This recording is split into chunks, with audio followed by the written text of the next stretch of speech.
Hello everybody, welcome back to another video and today we are going to be doing something different from what we usually do. So basically, I'm going to be playing a few games every week until I get to 1800, and every week I'm going to select one game and I'm going to review that for the video. So without further ado, let's go review this week's game and take a look. The game starts with d4, e6, c4, d5, knight c3, knight f6, and queen to b3.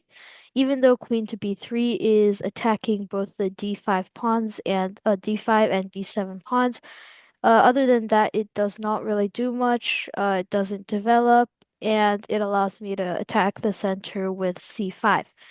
They play e3, defending their d4 pawn. I take on d4, they take, and I play d takes c4, um, which isolates their d4 pawn. I play knight c6, attacking their pawn, knight f3, and knight takes d4, which is a mistake, even though it looks like it is grabbing a free piece.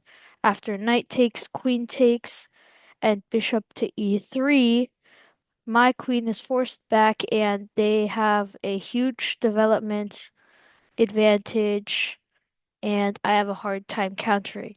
But instead of playing bishop to e3, my opponent played castles. I played bishop to d6. They played bishop to e3, and I played queen to e5, attacking h8 and threatening checkmate h2. They played g3, which is their first major mistake of the game. It is a mistake because it weakens their light squares around their king, which allows me to have b6, bishop b7 ideas later in the game. And it also allows me to play knight to g4 and queen to h5, and it's hard for them to defend in that position.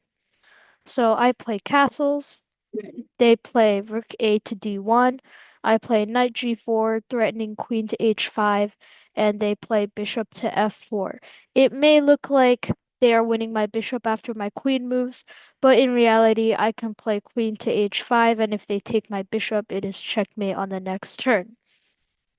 They play h4, protecting the h2 square, and I take their bishop.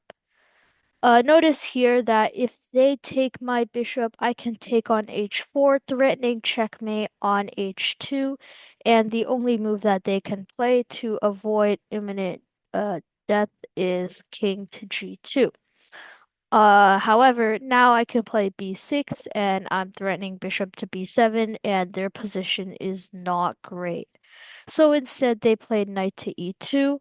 I played bishop to c7, protecting the bishop, knight to d4, b6, threatening bishop to b7, which threatens the open diagonal, and also queen takes h4. After g3, I play bishop to h2, checkmate. They play queen to f3, attacking pinning the knight and attacking the rook. I play rook to b8, moving my rook out of danger and threatening bishop to b7 on the next turn. My opponent plays knight to c6, which attacks my rook, but I play bishop to b7, which pins the knight to the queen so the knight cannot move. My opponent plays rook to d7, attacking the bishop, and I move my rook to c8, uh, defending it again. It may look that like my opponent can play knight to e7 check, forking the king and the rook, but they actually cannot take because their queen is hanging. So my opponent moves the queen to e2, and that is their big mistake because I can play queen takes h5, sacrificing the queen. If they take it, I play bishop to h2 checkmate, and that is the game. Thank you everybody for watching the video, and I hope you can like and subscribe, and also ring the bell so that you can see notifications when I post new videos. And then you can see more interesting chess stuff, I guess. All right, bye bye.